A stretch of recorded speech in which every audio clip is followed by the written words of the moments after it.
Hello, I'm Alex Mansfield, the host of Manny Talks Shooting, and welcome to another episode. This is the shooting podcast where I talk to individuals all across the shooting industry. We'll talk competition, self-defense, concealed carry. If you like this content, check out our YouTube channel, Manny Talks Shooting. And without further ado, let's get to this episode. Welcome back, everybody. Welcome back to another episode of Manny Talks Shooting, the shooting podcast on the internet. Because it's there. It's where everything is. Find it on the internet. But anyway, let's plug the title sponsor of the podcast, Go Fast Don't Suck. We've got awesome match jerseys, awesome match banners if you need them, hats, and don't forget the truthful but real memes. So go check them out, gofastdon'tsuck.net. Tell them in your order, Manny sent you, and move on with your day. Because that's what you do. Buy something and get back to work. Because we all know you're buying it on the internet while you're at work. So it is what it is. But anyway, without further ado, let's get to today's guest. Today's guest is Miss Jenn Tang. How are you doing today? Good, thank you. How are you? Good. Thank you for coming on the podcast. It's about time I finally got around to this. It just seems like I've gotten almost everybody in the Dallas-Fort Worth area. Yeah. And I'm working my way there, but it's okay. But I don't know. I think I was talking with, I don't know if it was Matt or if it was T, and I was like, oh, we got to have Jenn on. I was like, I'm working on it. Yeah, But, T and I are kind of like a pair, right? well, there's three of you now. Oh yeah, Paula. Have you Yeah. met Paula at all or talked to her? No, I haven't yet, but she's a DJ? Yeah, she's a top female DJ in New York, but she's been a lot of fun. It's been good that she like came to Dallas because she got like a lot of like different cliques to kind of like talk to each other, and now everyone's like friends with everyone and hanging out with each other, and it's pretty cool. That is pretty cool. And what was it? I can't remember. She started shooting. What was it? What was it? Ryan's Angel? No, not Angels. It was something else, but I can't remember now. But it was hilarious. Is that what you're talking about? Yeah, you guys were all posted up or something. It was funny. Was it right? But anyway, I'm gonna forget now. But anyway, so Jenn, who are you and how did you get into shooting? So my name's Jennifer Tang. I am from Dallas, Texas. I mainly shoot carry optics. I'm a B-class shooter, and I recently got an Infinity open gun. So I've shot 3 matches with that. I had a few malfunctions because it was during the winter, and I just had my extractor changed out. So I haven't had a chance to test it yet, but hopefully I'll, play and open a little bit more. But yeah. Yeah. So did you just randomly stumble across like practical shooting, or who kind of brought you in on that? Okay, so how it all began, T and I kind of knew each other before all the shooting stuff, and we hung out a little bit. And so we went to this camping trip to Washita Falls. It's a national forest with our dogs. We both have German Shepherds, and they're like besties.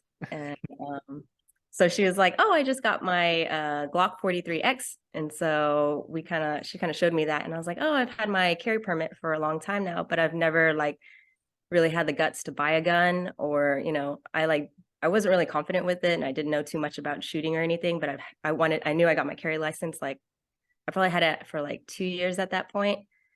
And so she kind of gave me that push to like, go to the range and, buy my own gun and stuff. So we took her gun to the range, and then we were like, oh, this is really fun. It's nice to have like another girl to shoot with. So I went out and I bought my first gun, which is a SIG P365. And so we would basically go to the range probably like 3 or 4 times a week and just like target practice. And it was like an indoor range. So we didn't really know much then, but we thought we were the shit because we were like, oh yeah, we're pretty good at this. And we were like hitting all the targets and getting everything like, bullseye and everything. And so she bought ammo from this guy, Michael C, from a mutual friend. And he was like, hey, you guys should come out to a practice day. So that's when we were like, yeah, sure, that sounds cool. But, we never really thought that we would be like competitive shooting or anything cool like that. But yeah, so we're like, yeah, sure. So we came out to Ryan's practice day, and then that's when we kind of never looked back. So it was May 31st, 2020. It was like during COVID.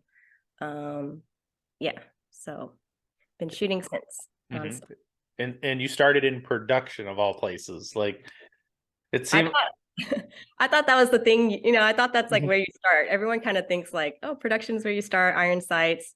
And I stayed in it for a year because I was like, oh, I want to get good at iron sights. And But as soon as I switched to the dot, I was like, I don't know why I was like torturing myself for a year because shooting with the dot was so much easier. Mm-hmm. It is true, and then it just gives you excuses to like, beautify all your guns, right? Yeah. Like get them all cut up and then painted like the best color in the world, Yes. green. My guns look pretty cool. Mm-hmm. Well, yeah, you've got two Shadow 2s now. Yes. Okay. So you want to see them? Well, heck yeah. Um, Let me just plug in my Range Panda RPG2 case right here, the phone. My, See, I'm not the only one who forgets what their acronym is. I just had to think about it for a little bit, but Yeah, it's always easy. The range panda part's easy, but then it's like, what's the rest of this? so here's my shadow that I mostly shoot matches with. It's the OD green. And then my other one. This is my second one, my backup. It's got the green lock grips, but with the Vietnam Tiger stripe slide, Oh, that's pretty cool. urban gray. And Yeah. that's the Shooting Sports Innovations Yeah, slide stop. the slide stop, which I really like. I tried the TiVo, but it's like really big. Yeah, the Probably thumb works. rest, not a thumb rest thing. Yeah. I heard it's like a skateboard ramp, is what people say. Yeah, exactly. It's definitely an interesting product. I mean, hey, it's legal, so they can use it, right? Yeah. But yeah. So you said you kind of then got hooked on Ryan's practice days. How long did you, take lessons from Ryan? I took like 2 private lessons from Ryan, and it was mainly when I was like really, really new to shooting. So he kind of got T and I started. We each took one private lesson with him together, and then we took like a private lessons by ourselves.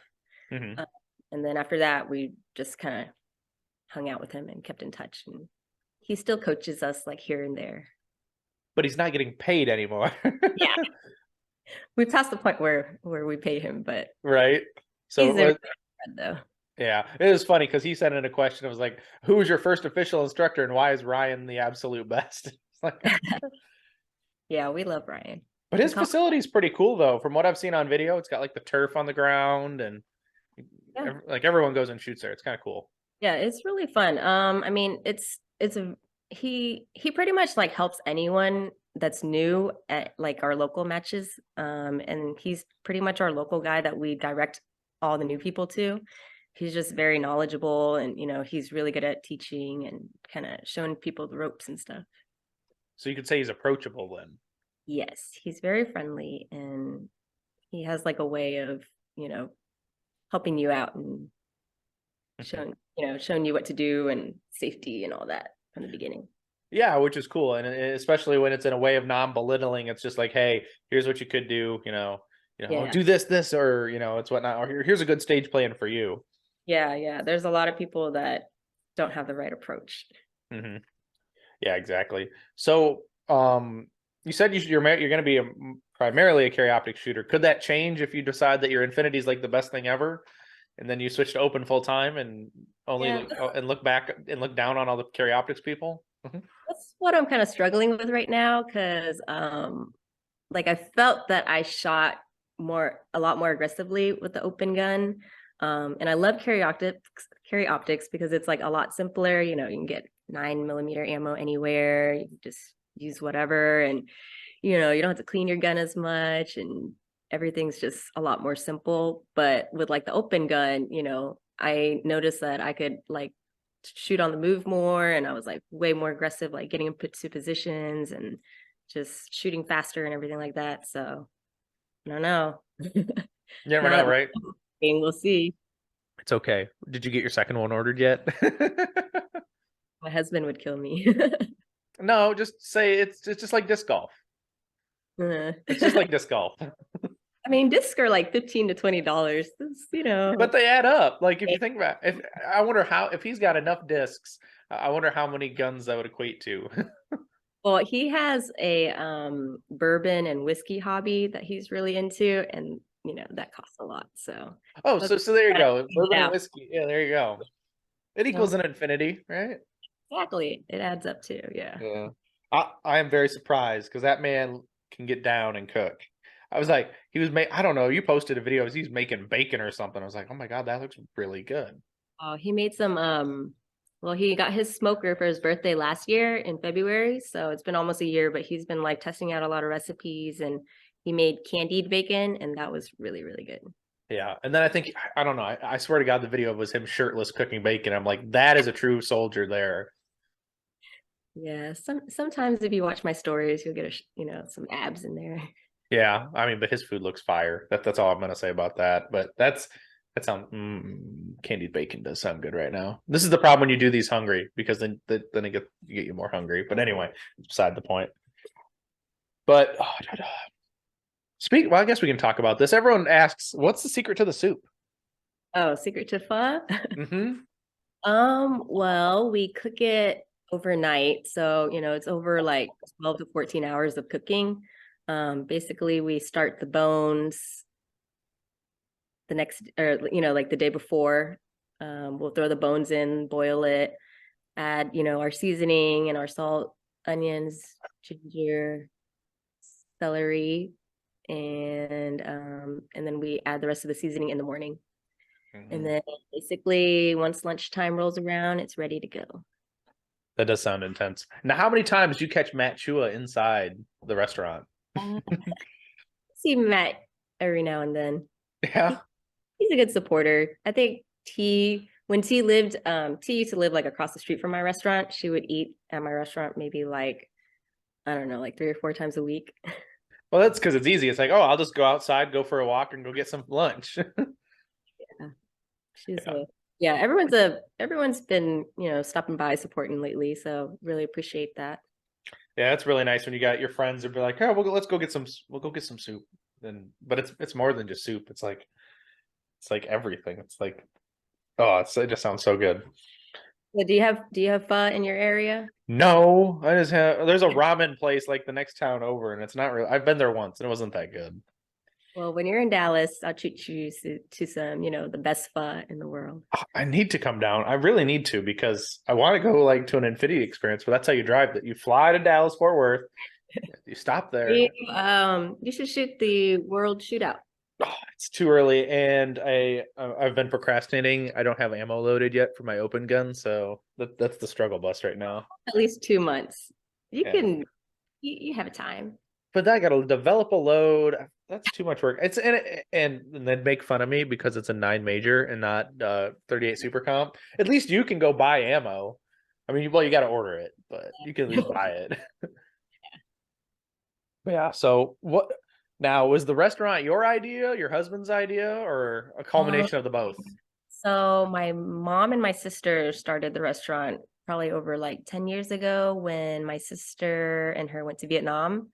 When my grandma passed away on my mom's side. So she kind of got inspired after that. And then she found like the perfect location. Our original location is on Dallas and Lovers Lane. And so that's why it's called Fuzz for Lovers. But yeah, so they started it. And then like, I think about a year later, we opened my location, which is the second location. And then we like quickly opened a third location after that. And then it kind of got a lot with 3 locations between like my sister and I running it. And so we found my location that I'm currently at now, which is, really close to my parents' house. So we sold the second and third location, and then now we're keeping just the 4th location. So really we just have 2 locations now. Oh, so you've got the one on Lovers Lane, and then you got the 4th location. Yeah, which is now the 2nd location. Yes. But in chronological order, it's number 4. But anyway, so that's cool. So you got 2 locations. Now, do you sell more than just pho, or is it all just pho? No, we sell more than pho. We sell like banh mi's, which are sandwiches, Vietnamese sandwiches. We sell vermicelli, rice dishes. And then we have like a shaken beef, which is filet mignon stir fried with veggies. That one's really popular and delicious. And we have fried rice. So we have a lot of options. That's pretty cool. And I bet you cannot eat the same thing twice in a week, I'm betting. It's always a little different. It's never the same. Yeah, but you know what? I never get tired of pho really. Like I can eat pho like every day. Yeah. But you might add a new ingredient. You never know. You never know. Yeah, I do mix it up though, like eat different meats or I mean, I could get down on egg. I mean, this is not, I don't know. I could eat egg rolls every day. I still Oh, wouldn't get sick of them. really good at those. I like egg rolls. Egg rolls are like my weakness. Like, I'll get Chinese takeout up here, and I'm like, just give me egg rolls. I don't care. Soup and egg rolls. That's all I want. Yeah, can't go Yeah. wrong. But so how do you manage, being a business owner yet still trying to train for practical shooting? Um, so it depends on the season, really. Winter is our busy time, so when it's cold, everybody wants pho. So usually pretty much from like October to February, it's harder for me to train and, I'm usually at the restaurant and usually working full time. And then it kind of slows down, March through summer. And so I have a lot more freedom and more time to train then. Hmm. Yeah. So when you're at the restaurant, always, you're always doing something. You're not, you're never just doing like the paperwork or anything. It's always like go, go, go during the busy season. Yeah, pretty much. I do everything. I mean, like I'll do cashier, run around, bust tables, wash dishes, jump in the kitchen, if it's busy and the chefs need help, make sandwiches, whatever. I do everything. Yeah. Well, and that's a good thing, it's successful, right? You're able to pivot and move and do different things, which is important in shooting. Do you find yourself drop stepping at work? Yes, sometimes. Can't do it when I'm holding a bowl of pho, but yeah, it's like a T and Ken's video where they're at the At the grocery grocery store store. every now and then. I mean, I catch myself at work doing it all the time, and I don't know why. It's just like, why did I do that? But I did that. Yeah, my employees are kind of like, what is she doing? So T wants to know what's your ultimate goal in shooting?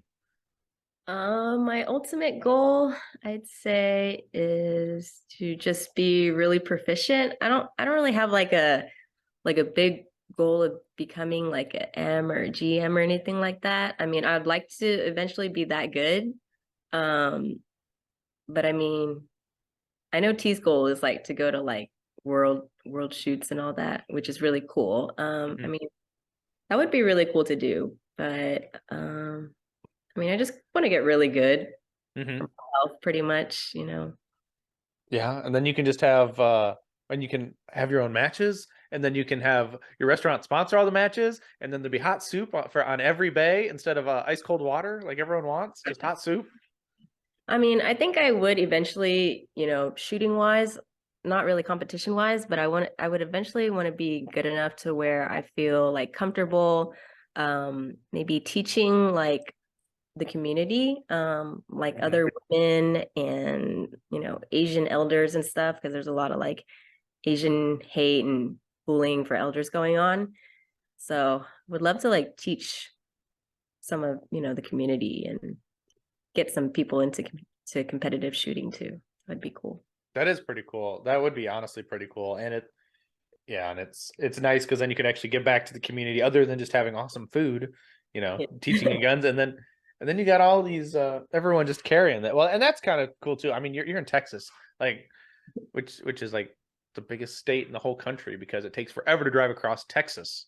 Yeah, it You wouldn't does. think about you wouldn't think that like, oh, it's just Texas, right? No, it takes you all day to drive across the freaking state. Yeah.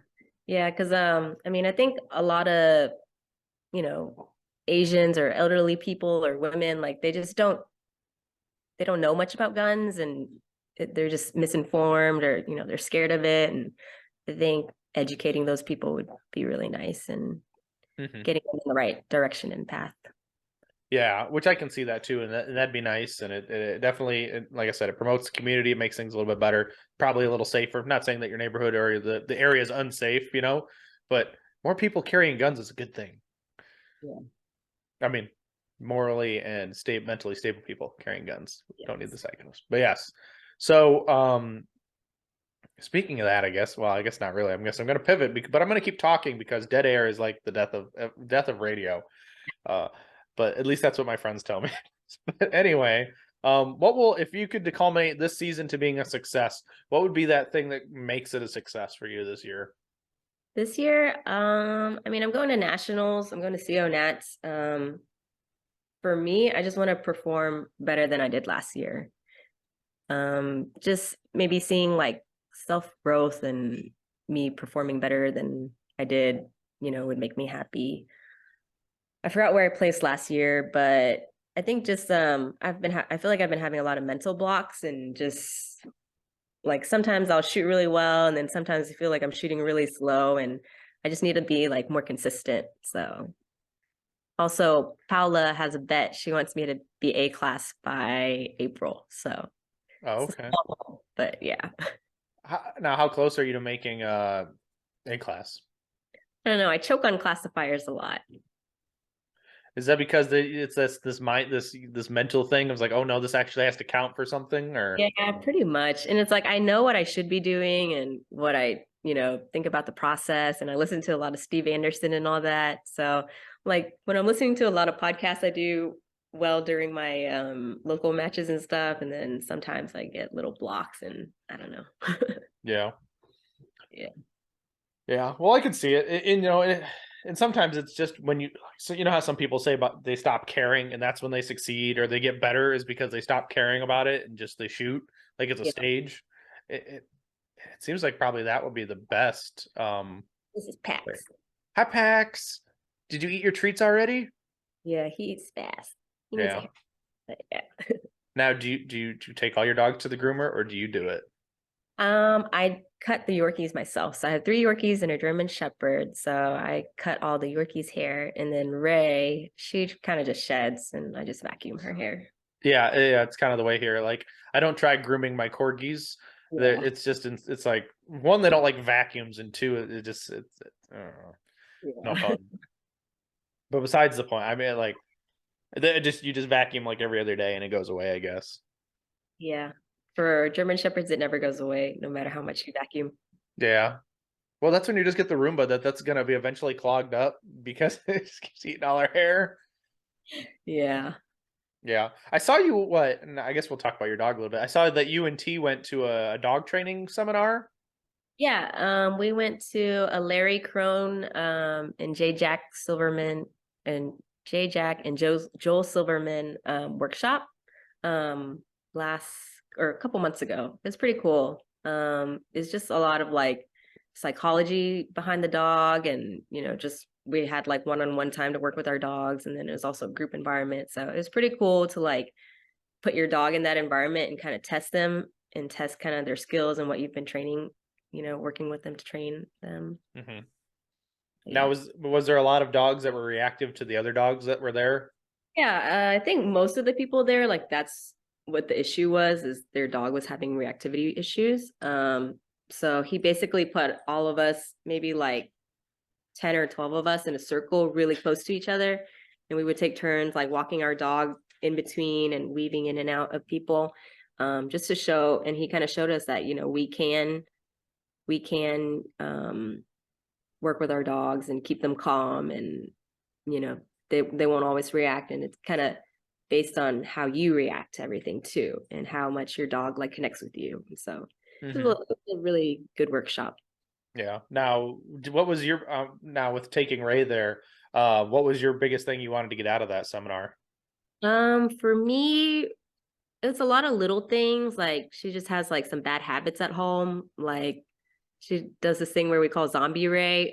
Like when she wants to get in the house when she's outside, she'll like stand up on the door in the window and she'll like claw at it like this, Hmm. like a zombie. But it's just like little things like pulling on the leash, even though, we do a lot of like healing work healing, where she's right next to you and stuff.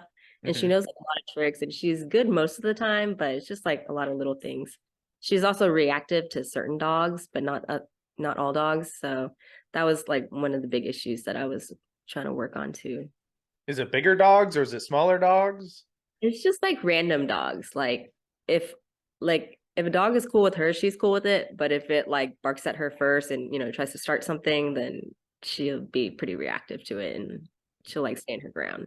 Yeah, and then she just at home she just squishes the Yorkies, right?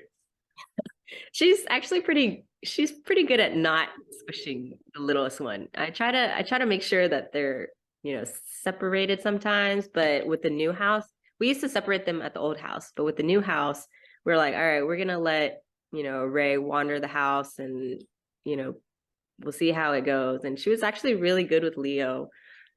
Ray is like 67 pounds and Leo is about 3.5 to 4 pounds. So it's a big difference. So like, she accidentally like pawed him, he'll like go flying. So I mean that's not very fun, but it still sounds like the little animation. Whee! so we just have to be really careful. But I mean, we keep an eye on them and she's actually very gentle with him and she kind of just like stays out of his way and he stays out of her way. Mm-hmm. Work Unless out. the ball's in between, right? Yeah, she's Yeah. obsessed. Yeah. Yeah. I mean, and it's funny because I always like it when you're always posting bang, your little the dog tricks with her, and it's just so fun. Yeah, she's like, I didn't really know how she learned that trick. Like, I never really like taught her. Like, that's a pretty hard trick where you have to like teach them to lay down and kind of like lay on their side and stay and all this. And she just kind of like learned it and did it out of nowhere. And she's really good at it. That is pretty cool, especially for not being actually like actively training it. Yeah. That's pretty cool though. Trick now. Yeah. So I guess we can talk a little bit more about shooting because that's why we're here. But I mean, although I ramble and change topics like crazy because that's how this thing always works because it pops in my brain. I gotta ask it. But anyway, so if you weren't shooting a Shadow 2, what would in carry optics, what would you be shooting? And carry optics?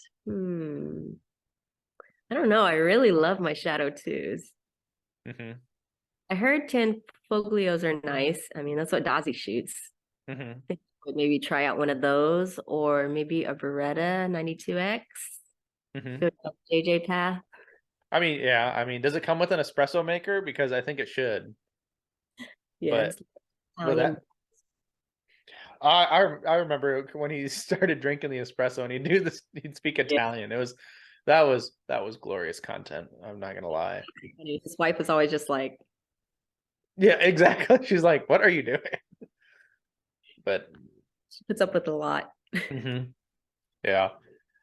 Yeah, and it seems like in your area, there's so many good shooters there, right? Like on like the average weekend level, like you've got people like Dazzy who come in second at nationals, and Yeah. then follow like GMs, M's, and all the way down. It's crazy how good the Yeah. local scene Yeah. is. There's like so many good locals. Like it's usually like Dazzy is at the top, Ken Yang, Ryan Wilkes. Let's see. Matt's always at the top of Carry Optics. And then we have like a bunch of other local guys that are like all M's and really good too. Malin. Hmm. He, who else? There's just so many. Yeah, you can't forget the dude with the BDE, the Big Dad Energy. Oh yeah. You can't forget David. Yeah, David. David's a hoot. Yeah, He David. puts the dad jokes on fire. But it's because he's got that dad. He's that dad with a big dad energy. It's hilarious. Yeah. Yeah, it's nice having like, really good local shooters because it keeps you motivated. Hmm. And So, everyone's like really into training and stuff. So it's cool.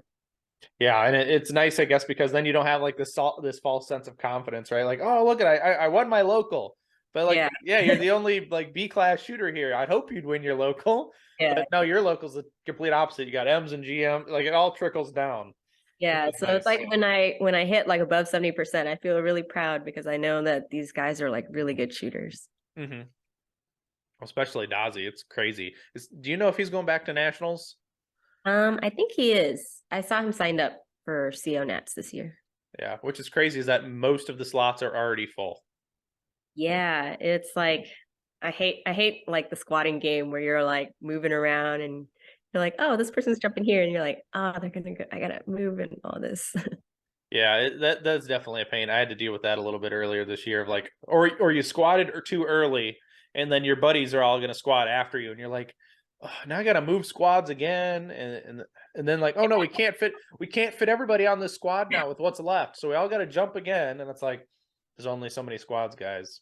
Yeah, like I'm waiting for Matt right now. So normally I think for CO Nats, I like to squad with Marco and Chase Rains, Hmm. it's a little buddy group, and Matt. And so right now Matt didn't have a slot, so we're waiting on Matt so we can try to figure out which squad we're gonna go on.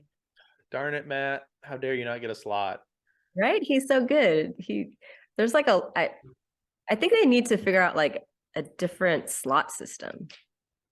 I would guess so, but there's so many ways to earn a slot too. Like you think about it, like from area matches in your area to like what else, nationals performance, or even just getting them from your section. But in what, northern Texas, you actually are part of like the North Texas section, I'm assuming. But there's like so many people, and it's like Yeah, it's just it's hard. great. I mean, and it's very hard, but you think about it, all the best shooters are going to be at this nationals again because it's standalone. Everyone's going to go to carry optics. Yeah. Like, and that was the hard part too of going to like what the year before was what, carry optics, PCC, which actually wasn't a big deal, but the year before that was carry optics production in Florida. So all the good production shooters shot production instead of shooting carry optics like they normally would. Yeah. But yeah, or they just got to find a way to have a bigger venue to hold more people in the match. Yeah. But then also not wait like a freaking eternity to then send out those slots, and then open registration start is like a month later. Yeah, I feel like they should do it like a little closer. Like I'm not sure what they're waiting for when they're Mm-hmm. like January 20th for the slots and then like March something.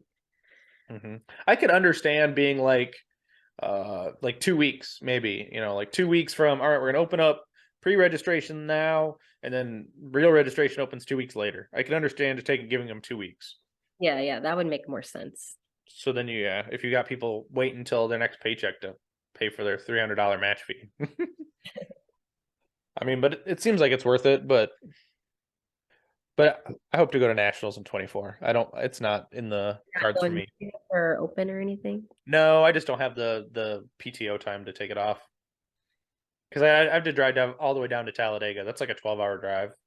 Yeah, yeah. Ours, I think it's about 10 hours, maybe. But you got to drive halfway through Texas. Just think about that. Exactly. You got to drive halfway through Texas. I just go straight south. Eventually, I'll get to Alabama. When I hear the banjos playing, I'll be there.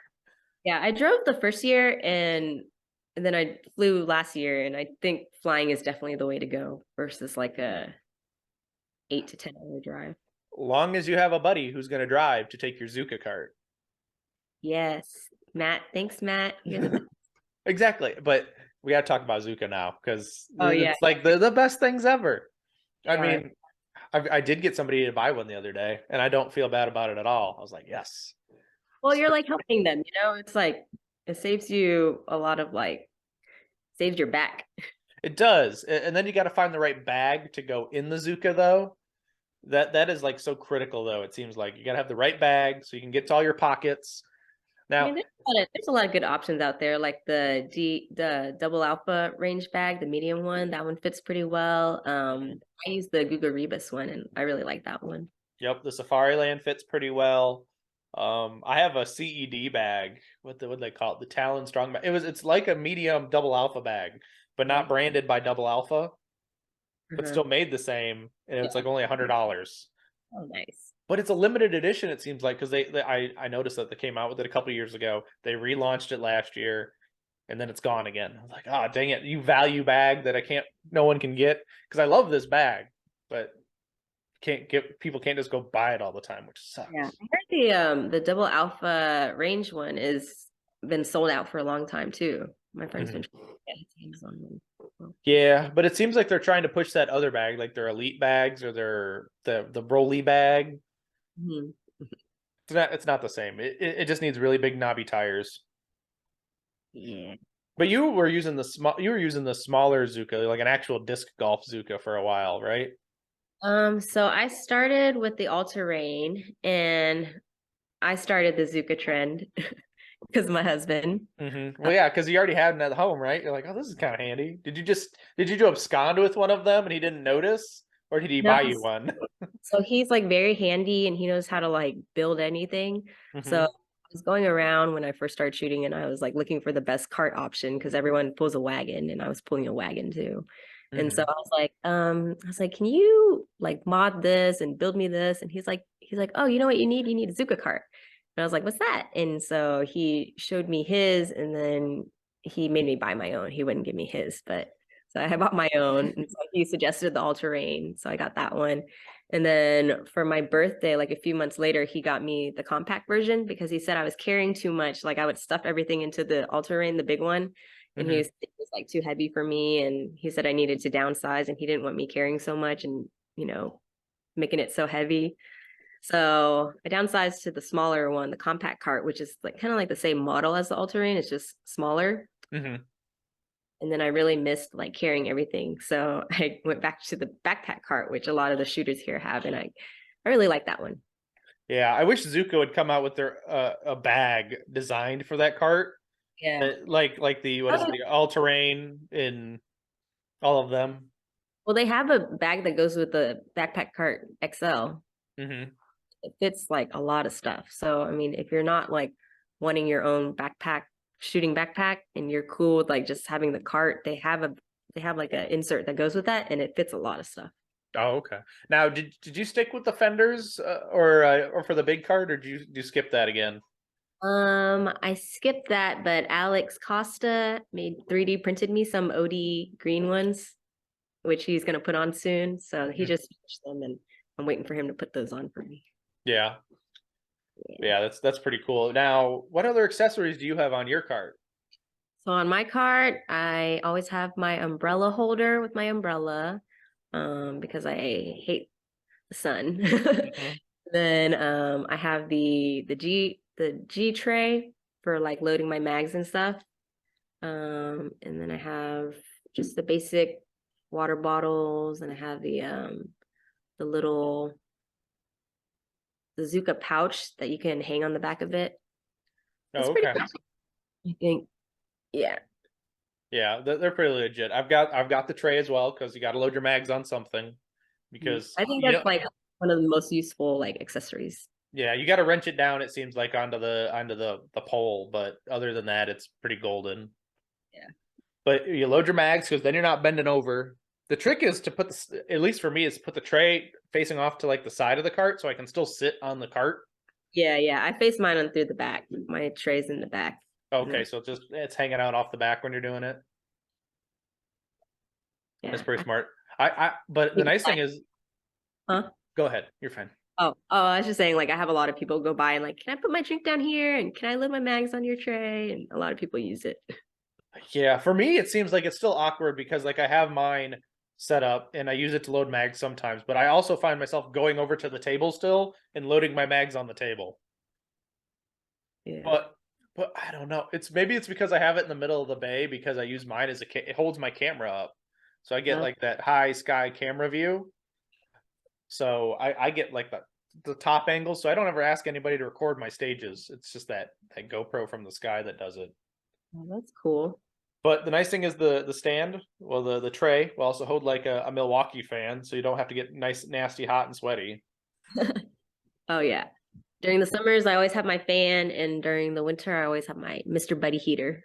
Oh, that's the great thing about Texas. It gets a little cold, but you can still shoot all winter. Yeah, it was pretty cold like this past weekend, and definitely like made it a lot harder. What's cold in Texas? Cold, it was like 30 to 40s this past weekend when we were shooting. That's not cold. It's That's not freezing. cold. What are you talking about? I shot a steel challenge match when it was 17 degrees outside the other week, and it was horrible. Ooh, see, like I probably couldn't feel my fingers. Like I couldn't feel my fingers this weekend. So if it was 17, I probably wouldn't have made that match at all. Yeah, no. The only reason is because I got to shoot my new gun, so that was the only reason I was going. I was just like, well, I got to pick it up from you anyway, so I guess I'll shoot the match. Yeah, you got to remember, like people in Texas, once it hits like under 30 degrees, like we don't know what to do and we don't know how to drive, and everyone just kind of like hibernates. That was funny you say that because like I remember I had to go on a work trip down to the DFW. It was Uh-huh. right around the time I think it was Ebola broke out or something. Like it hit the states for some reason, Uh-huh. and of course had to go to DFW. And guess where it landed at? It was DFW. I was like, great. And then the one guy chauffeuring us around for this work trip, he was like, oh yeah, we don't know how to drive when there's ice on the road, so just be prepared if because of course it was in the middle of the winter. Yeah. He's Yes. really Thanks everybody for stopping in this middle of this awesome conversation with Miss Jenn Tang from Texas. Anyway, let's talk about our sponsors, because without sponsors, we're a little less lame. We're lame. I'm just gonna say it. We're kind of lame. But anyway, Go Fast, Don't Suck. I talked about him in the beginning. All the great things I say about Bill's company is true, because Bill puts out hard work and he supports the shooting sports, and he puts out memes to make you enjoy it. But anyway, GoFastDon'tSuck.net. Tell him Manny sent you in the notes of your order, and just move on with your day, guys. I greatly appreciate it if you did that. But anyway, Hunters HD Gold. Brian's one of the hardest working guys in the sport too, just like Bill. They're very passionate. Brian works a lot of hard hours. He's showing up to matches. His office staff are grinding away, getting your glasses out as fast as you place the order. So go check them out, huntershdgold.com. You can't forget, run over to dominatedefense.com. Go get your Mach 1 speed belt combo. It's the best belt in the business, in my opinion. I'm a little partial to that, but they're awesome. Manny Talks 10 for 10% off your Mach 1 speed belt combo. Use the code. Even, like I said, Manny sent me, and it'll be awesome. And I greatly appreciate that. But anyway, also, divtechshop.com. Go tell Nathan Dively you love his product, because they're awesome 3D printed magnets that are on the belt. They're very inexpensive, yet very good quality. I think they're better than the double alpha magnet offerings, just in my opinion. But anyway, Manny Talks Shooting for 10% off your whole order there. Don't forget, run over to Laugh and Load, the home of the Pew Time podcast. My friends Tony and Jackie Salas. They hold the official Manny Talks Shooting t-shirt, the AFT agent shirt, the Supreme Division shirt. Only shoot open, because that's the one true division we have. Go check them out. Support them. We'll go watch Pew Time as well.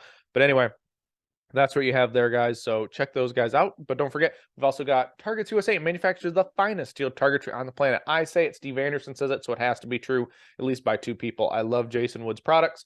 They are fantastic. The target stands are awesome.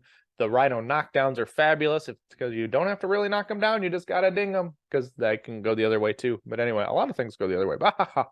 I made a funny ha. Anyway, don't forget, check them out, targetsusa.com. Don't forget, rangepanda.com. Eric Steiner, Gianni Giordano, great shooters, awesome new products, 3D printed accessories for your press, CNC accessories for your presses, optics covers. You've got pistol stands they come out with from time to time. They can do custom lasered foam. Get it now before the season starts. Eric is a busy shooter, and he's at all these majors. But anyway, go check him out, rangepanda.com. Tell him Manny sent you. I mean, it's not that hard, guys. Manny sent me. They understand who it is. It was TimHeronShooting.com. Used to do a podcast with Eric, but hey, Tim Heron has put me on the map of practical shooting. He got me started. He got me on a great developmental train to get going. So I appreciate Tim. Check out his schedule. Get in a class if you can. I recommend it highly. Don't forget, Chili Custom Gunworks sponsor the 2023 Michigan Sectional and Area 5 at Brooklyn Sportsman's Club. Please sign up. Anyway, if you want an L2 E2 grip for your staccato, do it now, because they're awesome grips. They're super aggressive, or not as aggressive, but still add weight. Could be aluminum, could be steel. You never know. Next build for open or limited, tell your builder, I want Chili Custom Gunworks parts. But there you have it, guys. That's the commercial, this awesome commercial. Oh, wait, hold up. My buddy's over at 2 Alpha Apparel. Awesome hoodies. I love this blue one. I love the color. It's super comfy. Check them out too. But anyway, that's that commercial for you guys. Go check them out. All these awesome companies support me in some way or another, or I just enjoy their products. And I do enjoy all of their products, because they wouldn't be in a partnership with me if I didn't like their products. Anyway, let's get back to this awesome episode with Miss Jenn Tang. I will say, it's pretty cool. Texas is cool. They have Buc-ee's. Yes. But now Buc-ee's is expanding, but still. Beaver nuggets are an essential road trip snack. I don't care who you are or where you're from. Beaver nuggets. You had the white chocolate covered ones? No, I need those now. Yeah. So Brian, I know you're listening to this. White chocolate covered beaver nuggets, please, in the next care package. Yeah, they're a must try. Yeah. Now, is there a bad flavor of beaver nugget? I don't think so. There's like the sea salt ones, which are kind of like too sweet in my opinion, because like the original's, pretty sweet already and pretty good. And then there's like a sea salt one, and that one's like even more sweet. So I kind of stay away from that. The white chocolate's pretty sweet too, but it kind of like mellows out because it's chocolate. Okay, that's good to know. That's what honestly somebody needs to do, is start a YouTube channel and do it solely for Bucky Beaver Nuggets reviews. They get them that ASMR kind of thing going on, and they just like they eat right. I don't know. I could not watch that, but I could understand why people enjoy listening to that stuff. But yeah, so, and you, oh yeah, that's right. You painted your new Zuka cart. You painted. How was that experience? It was actually a lot of work, but I really like how it turned out. So I think it was worth it. So Zuka should offer an OD green large backpack cart, right? Yeah, they should offer everything in OD green. Everything should be offered in OD green. Or Ranger green. I mean, depends on. I guess it depends on what they label it as, but yes, I Yeah. agree. Yeah. Yeah, so like Eric needs to make OD green like optics covers. Yes, I tried to message him to do that, and he was like, I mean, I could, but it would take a while, and it was a Yeah, long yeah, yeah. time. The I'm too busy making memes and playing with my infinities to make green optics covers. No, but he does have the lime green or the neon green, but it's okay.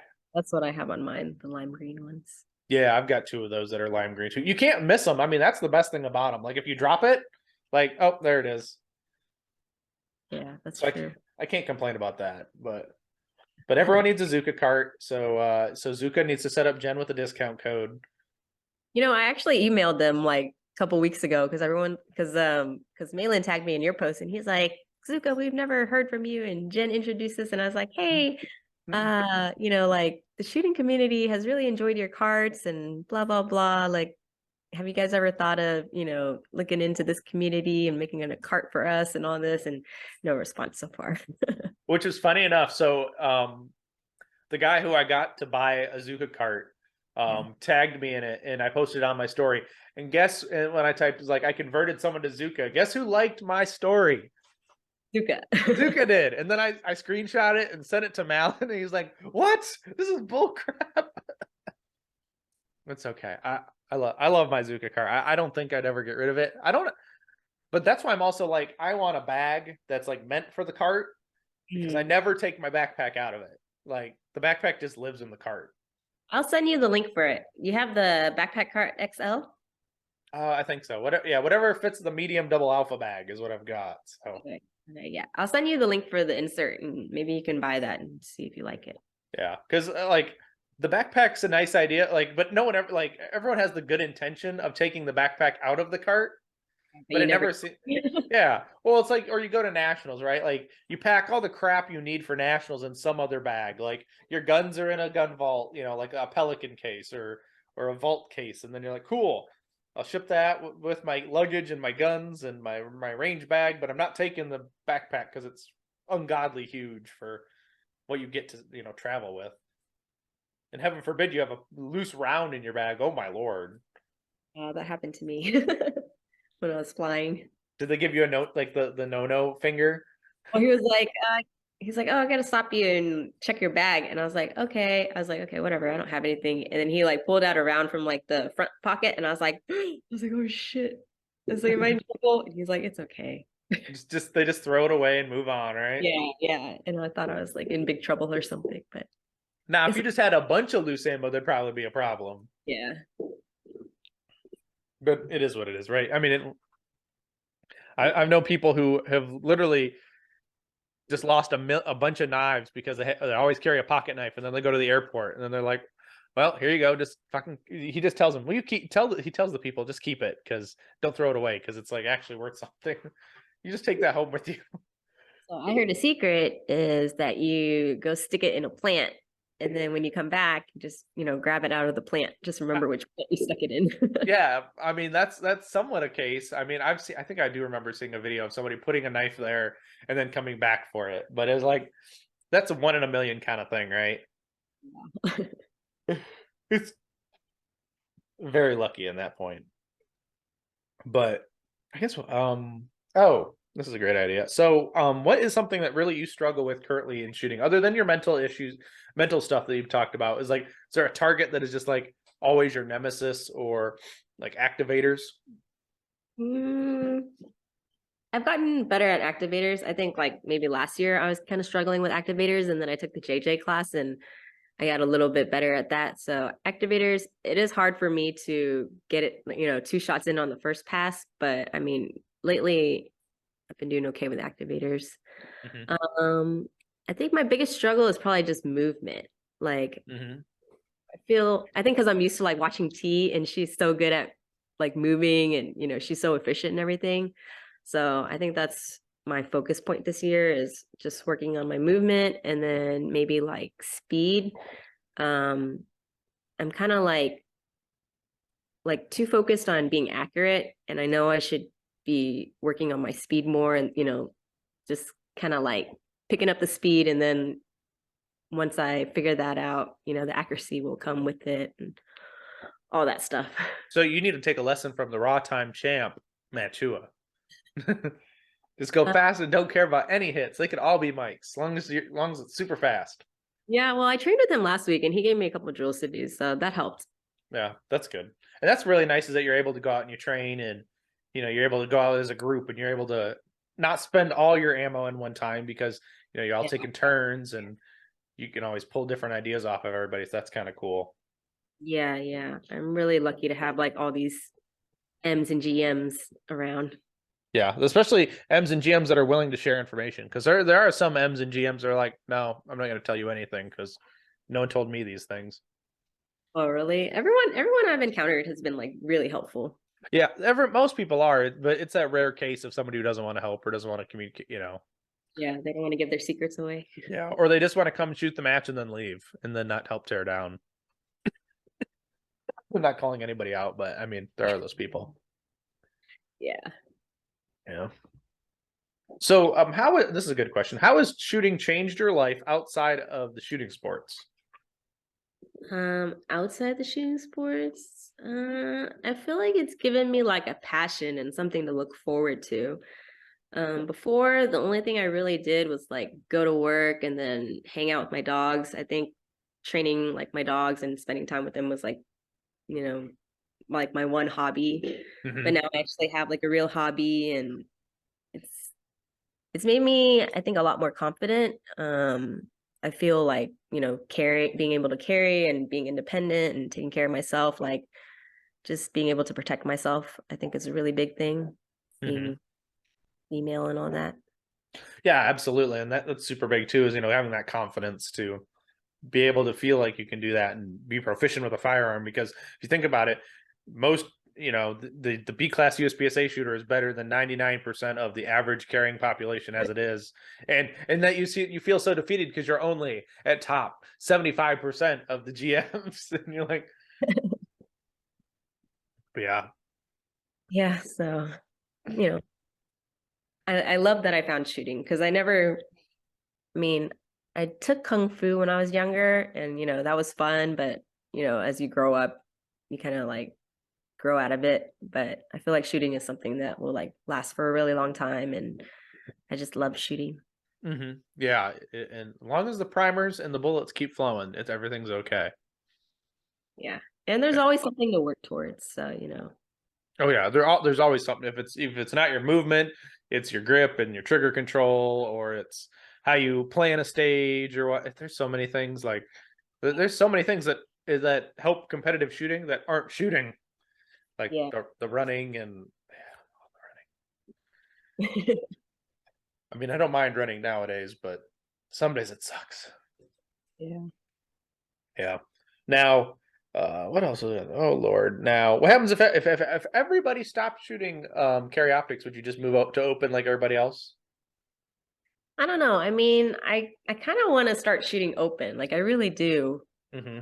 But it's like I can't shoot. I don't have the time to shoot like both carry optics nationals and open nationals. So I'm kind of torn right now. Like I don't know what to do. Yeah. But I do want to like I feel like I could learn a lot from open.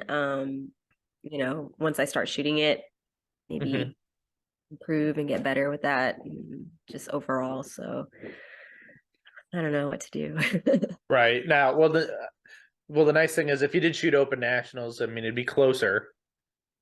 It would be closer than Ohio. Yeah, yeah. I mean, I feel like I'm mainly shooting carry optics nationals because I got a slot. I'm not really looking forward to shooting it during the summer because it feels like it's going to be really hot. No, nothing's as hot as Texas summer. You're fine. Really? Ohio's Yeah. not. No. You should be able to get a nice breeze. What is that? That's a June match, right? My dog is acting crazy. Oh, well, Okay. probably is it because is she hearing my dogs? Because I mean that'd be impressive that she could hear my dogs barking. No, she's just like eating a treat like this. That's hilarious. Oh, she's going at it too. She's really Yeah, having that's not yours. it. She stole my smaller dog's treat. Oh, darn it. She still packs his treat. She's still Evie. Evie's the little Yorkie. Yeah, the littlest one. The second littlest one, the Oh, girl. oh, the little girl. Yeah. Now I gotta know, how old are all the dogs? So Leo is 10. He just turned 10. Evie and Pax are turning 8 in February, I think. Yeah, in February. And then Ray is turning 7 this year. Wow, you've got decently older dogs. You don't have like a really young puppy yet. Yeah, I'm trying to have a puppy from Leo, my little one. We're trying to like mate him with another dog so I could have his little baby and I can be Leo's, grandma. So we want like a piece of him to live on. So we're Yeah. God, the thing would be probably like this big, right? yeah, he's so cute. Yeah. That's crazy. A 3.5 to 4 pound dog. That just sounds like, oh, there's my shoe. Yeah. Yeah. No, but June should be maybe 70, maybe 80 degrees. So you'll be fine. I don't think it shouldn't be too warm. There's just more humidity. Uh, But that's well, about it it. can't be as bad as Texas, so Yeah. But you never know. It could rain. It probably won't, but it won't be like Texas hot. But really everyone else. So Texas is weird. You don't shoot matches in the summer because it's too hot. That's where everyone else gets to shoot matches because it's just right. well, we say we're not going to shoot matches, but we're so addicted that we end up shooting matches anyway. And then you all begrudgingly hate yourselves because it's like, Like this miserable. was miserable. Like the first maybe one or two stages is okay, and then like after that, everyone's just kind of miserable. Mm. So what's everyone's go-to snack on the range? Because we all know we got to have snacks. Next, let's see. T brings a lot of fruit, and then Paula likes to bring peanut butter jelly sandwiches, the little Smuckers ones. Mm-hmm. Let's see. My go-to snack. I don't know. I bring a lot of stuff like Trader Joe's, a lot of Trader Joe's snacks. Mm-hmm. Now, do you have chopsticks in your range bag? I do not, but we usually go eat afterwards. Yeah. Yeah, Well, that's everyone goes after him. Everyone likes to go after a match to go eat a meal. it's fun. Yeah, it just makes the 6 hour day shooting event even better because you spend then 2 hours at the restaurant talking about shooting. Yeah. And then you get the weird looks from the other patrons who are like, what are they talking about? Yeah, and you're there, everyone's like on their phone watching their videos, and then we're like, oh, scores are up, scores are up. Yeah. Or then there's the one person blasting like pa pa pa pa pa pa pa Right. pa. Then people at the other table are like, We're just playing a video game over here. It's usually a great defense. But it's not. It's even better than that because you get to run around with guns. Now, was there when you first started? Was there something you were really like unsure about or nervous about going to your first match? go to my first match. I think I was mostly just trying to be safe. Yeah, I mean, I was pretty excited just to shoot when we first started, so I don't think I was really like nervous about anything. I did get DQ'd on my first match. I think I like shot a shot over the berm when I don't know if it was like during unload and show clear or something. Oh, I think it was one of Ryan's practice matches. Okay. He's unload and show clear, and instead of dropping the mag first, I like unloaded it first and then dropped. There was still a round in there. Mm-hmm. And like when I showed clear, I shot off a round. Well, at least it was at a practice match. It wasn't awfully terrible, right? Yeah. Trick is you just make sure you do that into a target. Just point it at a target. Oh, like I was just making up that delta with an alpha. It's okay, right?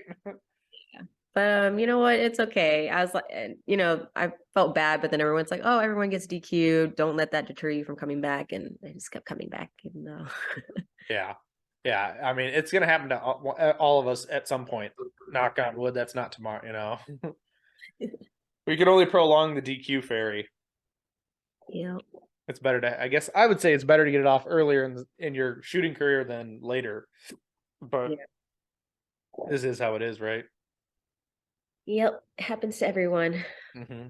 So, what major matches, other than Carry Optics Nationals, are you planning on going to? So this year I've got Caribbean Open next week. Oof. Got World Pistol Shootout. And then I signed up for Dragons Cup. And then I have Nationals. And then I'm probably gonna sign up for Area 4 and North Texas Open. What is okay? You're in Area 4. What is up with Area 4? Why is it not open yet? It's not open yet? I don't know. Is it I don't think they open it till like a little bit later because it's like later in the year. Because I It's think it's usually September. it's in beginning of June this year. Oh, I'm really bad with dates. Well, the only reason I say that is because that is the same weekend as Area 5. Oh, And they had Area the same weekend? yeah, it's the same weekend. And I'm like, why is this? But from the Well, reason there's a new director this year, so I don't know. I Maybe. mean, but it's still in Tulsa because it's still Chad Stanton. Chad Stanton and Mel are the co-match directors on the match. Oh, okay. But it's like I think the original rationale I got was it was that Nationals had the same weekend as what was going to be Area 4. So then they moved it to the beginning of June and it's the same weekend as Area 5. And I'm still really concerned because if that is the case and they're going to have the same weekend as Area 5, they're very close. They're in 6 months. So I was like, that's why I'm like, why is it not open yet? Yeah, that is weird then. Yeah. It's okay. I just want them to move their date again. So then all the people who are going to shoot both matches can then just come sign up for my match in Area 5 because we want them to be at Area 5. But I mean, that's just me being selfish. But Are you running Area 5 match or something? I work it. I mean, it's at my local club. So I got to help promote it. Helping out and everything. Oh, yeah. Like, if anything, I would be like the assistant match director, but I'm not taking that title. Like, I'm not taking credit for that. No, I'm not. I mean, I'm a background guy. I help put most of the stages on the ground, but I'm not that guy. Yeah. But which it sucks is when you've got major matches, like major matches on the same weekend. Yeah, yeah. Like area matches. That's where you draw a lot of talent. You draw the big names. You draw, people who travel. Like I'm lucky enough, Eric Steiner is coming back again because he wants redemption from last year, which is awesome because I love seeing Eric, because he's a hoot. But but yeah, so that's cool. I mean, you got plenty of matches. What was that? So I'm squatted with Eric for nationals right now, so that should be fun. That will be fun. That would honestly be pretty fun. But whatever, yeah, when he shoots the shadows twos. But for the World Pistol Shootout, are you shooting both days or just Saturday? I am just shooting. Is it Friday and Saturday? Well, I don't know. I think it's Saturday, Sunday. Saturday, Sunday. I'm shooting Sunday. I have a wedding. I have my best friend's wedding on Saturday, so I'm forced to shoot open this time. That's such a bad punishment, right? No, I'm actually excited that I get to shoot open though. Yeah. Yeah, that'll be pretty cool. You don't have many rounds, so your open gun. You said you had what, 3 matches? Yeah, I had 3 matches and maybe like one practice session, maybe 1 or 2 practice sessions. Mm-hmm. Not very many. So other than your ejector or extractor issues? Extractor, yeah, it was just having problems feeding. And so Aaron Edens messaged me when I was like kind of posting that I had issues, and he was like, try switching out to an HD extractor. So I got Lee Neal to do that for me, and I haven't tested it yet. I just got it back earlier this week. Oh, okay. But yeah, I mean, that'll be fun, and you get to go test it and go shred with it. But that'll be fun. You'll get to shoot World Pistol Shootout. That'll be an interesting match, I feel. Yeah, my open gun. You want to see my case? So jealous because my case foam isn't done yet. It'll probably be done soon. Yeah, it will be. Now, what do you think of the knobby thumb rest? I like it a lot, and I've had some people like ask me where to get it and stuff. Mm-hmm. But I think Lee Neal makes it, but he's kind of retired from that, so he said only special people get it. Oh, that's pretty cool. So, and you got like a pretty good deal on this gun, didn't you? Yeah, I did. That's always fun. We just don't tell your husband the real price, right? Yeah. Well, I mean, I told him I got a good deal for it, so he's He's happy that I didn't buy it full price.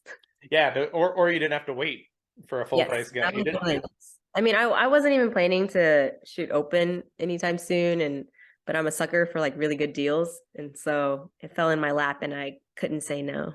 Right. Yeah, I mean, he could be like Coy, who still doesn't even have his guns yet. I Yeah. mean, Well, that's what Coy was saying. He's like, "Wait, Jen got an open gun before me." right? I feel bad for Coy. I mean, it sucks, but I mean, it'll be worth the wait. Yeah. Yeah. Because this is like, what was it? Coy's back? No, what was it? His is gonna be like Ken's backup gun. Yeah, because Ken borrowed his Atlas for a while, so he's like, "I'll name it Ken's backup." That is a very good name, to be honest with you. But yeah, that's pretty cool. But yeah, what was it? What was I even at? Oh, I don't even remember now. I'm gonna move on now because now I totally forgot. But it's okay. But so when you train, do you train always with other people, or do you sometimes go out by yourself? I do like going out by myself because I feel like I can kind of focus on and work on like fundamentals more when I'm shooting by myself. When I want to do more like drills and movement or like, kind of more fun stuff, then I'll meet up with people and train together. But I feel like I'm not as productive when I'm by myself.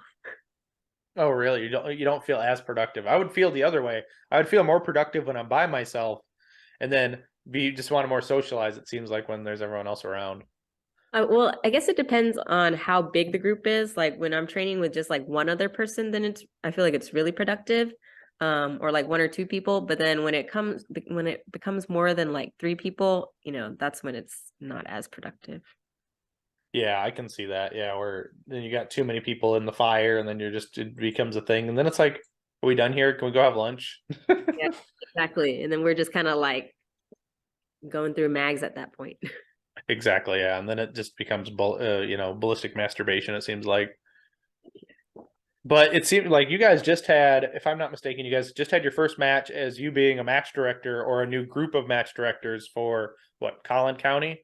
Yeah, for Collin County. So it's Ryan Wilkes, T, Ken, Matt, and myself. And then we have Michael Bathon, who was kind of like helping us behind the scenes. He was No. the previous match director. Okay. Was he just getting burnt out, I'm assuming, and just wanted to take a break? Yeah, he was running it and he was pretty much running it by himself. So I understand now how many duties there are and how much stuff there is to do. And it seems it's like so much work, even with like dividing the work between like the five of us. It was still a lot of work. So I have like a lot of respect for match directors now. Yeah, and it's definitely they're the unsung heroes of the day, right? You think about it, you shoot for like, you spend all day shooting, but then it's like, well, someone's got to either set up the day prior or the day of, and then you got to put everything on the ground, and Yeah, it's not yeah. fun. For Collin County, I think he was kind of like running out of ideas for like stages, kind of. So I think that's what Collin County was kind of struggling with. And then we were having a lot of trouble finding people who wanted to volunteer to help set up and everything.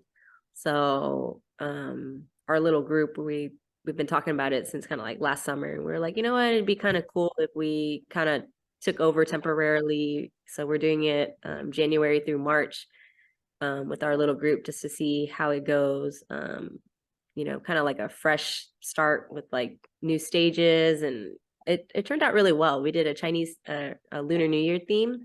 Hmm. Um, we had like T and I handed out little red envelopes for luck and everything, and everyone really enjoyed it. And we decorated the stages, and everyone had a lot of fun. Hmm. So it was good. Yeah, because that is always cool, and it's nice to be able to. Then you kind of see behind the curtain of, right, like what actually happens, what you got to set up. Yeah. It isn't Collin County that range, isn't it? Mostly like rocks. Yeah, it's mostly gravel. Yeah, so when you got to pound something into the ground, you really got to pound something into the ground.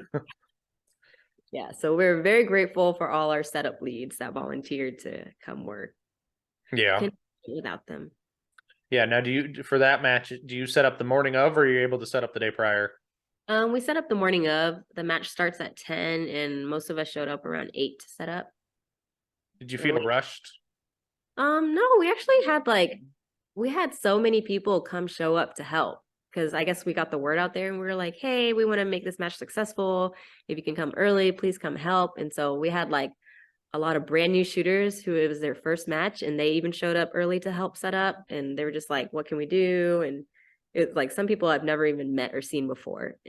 And we had like shooters from San Antonio, Austin, Louisiana, Houston. So it was really cool that so many people showed up from different places. That is pretty cool. Now, how many? Well, you shoot what, 2 or 3 locals a month? Yeah, Yeah, around there. because it's what, Collin County XMG or Yeah. so. So there's a JCSSA, XMG holds like 2 matches a month, and then there's CTASA. They hold like 2 indoor matches and the third Sunday match. Mm-hmm. And then Collin County is the fourth Sunday. So there's like 4 or 5 matches per month. There's my show. And she's just gonna steal someone else's treat again. Right. You can just see the floof coming out of her butt. Leave it. She's like, fine, I'm gonna leave then. That's how my dog is. It's like you tell them to leave it or go lay down. They're like, fine, I'm leaving you. Don't ever ask me to come back again. They can be such divas, though. Yeah. I mean, but we couldn't live without dogs, right? Like, I mean, like, I definitely couldn't be a cat person. Yeah, I can't live without my dogs. They're crazy, but I love them. Yeah, we obviously let our dogs get away with too much. That's the worst part about it. How many corgis do you have? I just have 2. I have a male and a female. Oh, So my male just on the 19th, he just turned 4. And then my female, her gotcha day. Yes, dogs get like 2 birthdays, people. If you don't understand, they get 2 birthdays. Then her gotcha day is on Sunday. So, but we rescued her from another family, so a corgi was not for them. But it was okay. So she came to us and it was cute, and she's still a little spunky little demon butt. she was a good number. Mm-hmm. Yeah, we got them both fixed because we didn't want no dang puppies. Well, I don't own breed. Like that was a tricky thing too. When I had a podcast with Coy, I was talking to him about this. I don't own the breeding. We didn't own the breeding rights to my male. Oh, That was just part of like breeding rights. Well, when you sign your contract, when we signed our contract for our dog and whatnot, and through our breeder, so he had to be intact for like 2 years. But then we got her, and then shortly after he was 2, we got him fixed because. Okay. Yeah, so he's a cutie, but he's a freaking stinker. But it was funny. I was telling the wife today. It was like he's a good boy, even though when he's a pain in the ass. Oh, look, there's another dog just sleeping over there too. They're just like chilling. Yeah, that one's Evie. They're everywhere. Yeah, that's pretty awesome. Everyone likes dogs. I don't care if you're a cat person. You all like dogs. Don't lie to me. Now, well, when you go to nationals, do you guys stay at like an Airbnb or do you stay in a hotel? I have always stayed in an Airbnb. Yeah. So much better that way too, because especially you can split the cost up between like your whole party. Yeah, we usually do like maybe like 3 people. Mm-hmm. It's worked out the past 2 years. That's pretty awesome. Yeah, I would definitely do that. That's like the smart way to go, it seems like. Yeah. Oh, I guess I can ask this kind of question, but what was if you had to go back in time, what would current Jenn tell past Jenn about shooting? I would definitely tell myself not to shoot as many matches and work more on dry firing and like training. And definitely like really focus on my fundamentals, get my fundamentals down.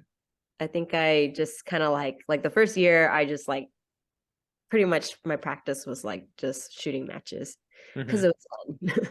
So yeah, I think that's probably like the biggest advice I would give myself.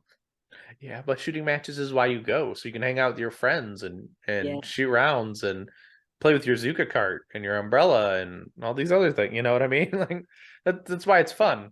Practice is never fun and glamorous. That's why we go shoot matches. I would tell myself to take it more seriously.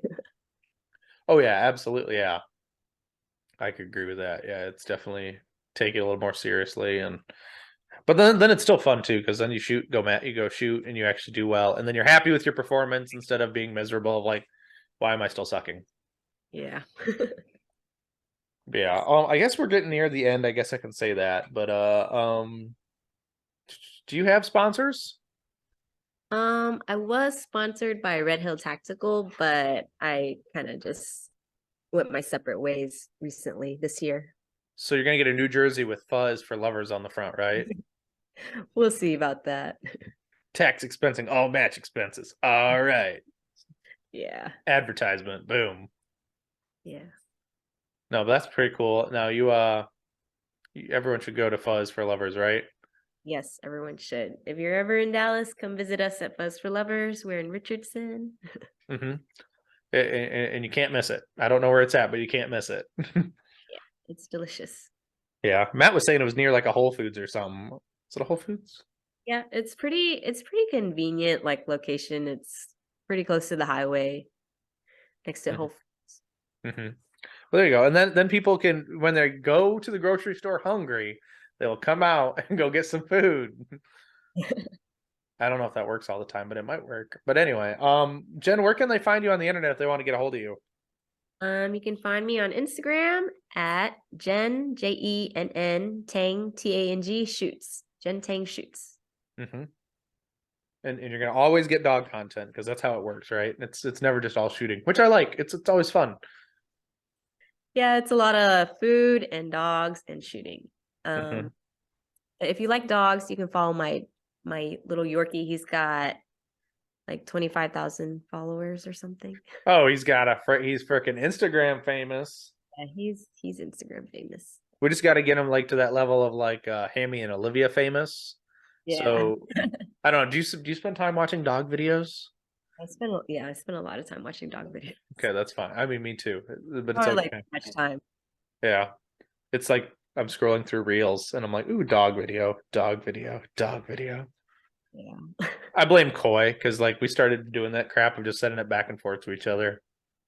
I love checking Koi stories because he Oh, has they're hilarious.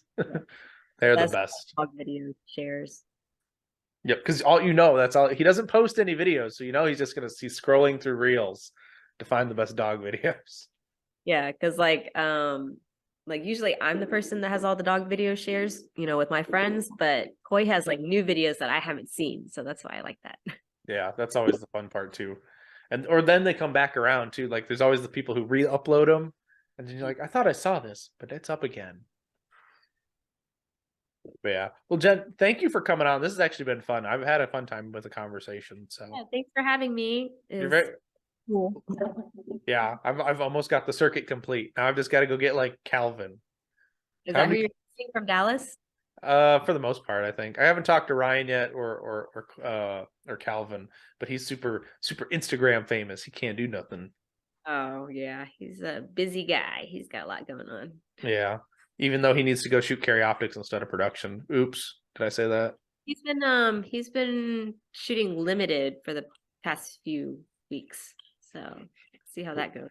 Oh, there you go. That's something different. I've been beating him, so maybe he should go back to production. Maybe. But yeah. Well, Jenn, thank you for coming on, and listeners, thank you for checking this out. Until next time, get out and do the things, and I'll see you on the next one.